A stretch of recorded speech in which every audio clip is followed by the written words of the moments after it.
It is easier to maintain the motion of a body than to start it. Why? Because while moving, kinetic friction acts.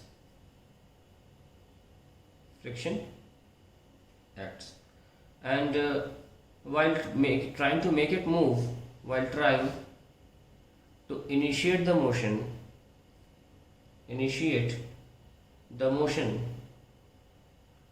one has to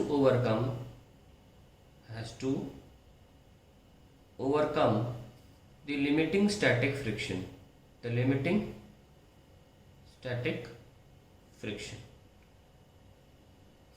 As Fs is greater than Fk, it is easier to maintain motion of body than to start it. तो हम जानते हैं कि ज़्यादा force लगेगा overcome करने में, और उसके बाद हमें ज़्यादा फोर्स लगाना नहीं पड़ेगा क्योंकि Fk कम होता है Fs से. तो ये इसका रीज़न है.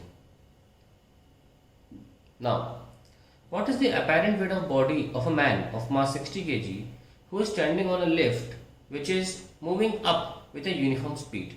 हम जानते हैं कि जो रिएक्शन होता है वही वेट होता है लिफ्ट के अंदर. तो mg+a होता है when moving up.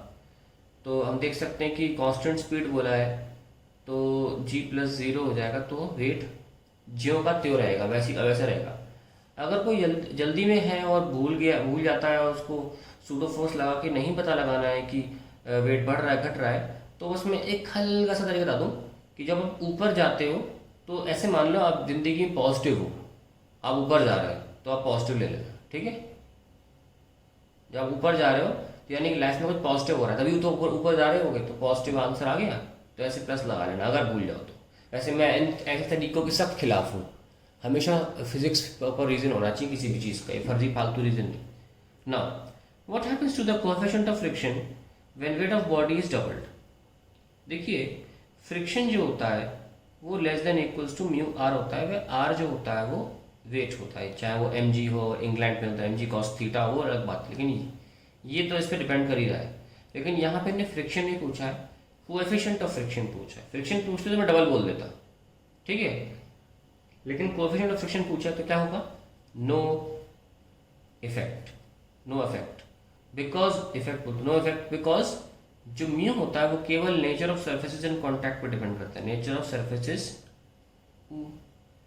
In contact पे डिपेंड करेगा. ठीक है, तो नेचर बदलेंगे तभी म्यू बदलेगा. वेट बढ़ाने से कुछ नहीं होता. वैसे भी ये प्रोपोर्शनैलिटी कांस्टेंट है, और प्रोपोर्शनैलिटी कांस्टेंट अक्सर अपने फॉर्मूले में आने वाली चीज़ों पे डिपेंड नहीं करते. अक्सर नहीं, 100% अपने ही फॉर्मूले में आने वाली चीज़ों पे कभी डिपेंड नहीं करते. तो आर में वेट छुपा पड़ा है तो सवाल ही नहीं उठता. तो म्यू कांस्टेंट रहेगा.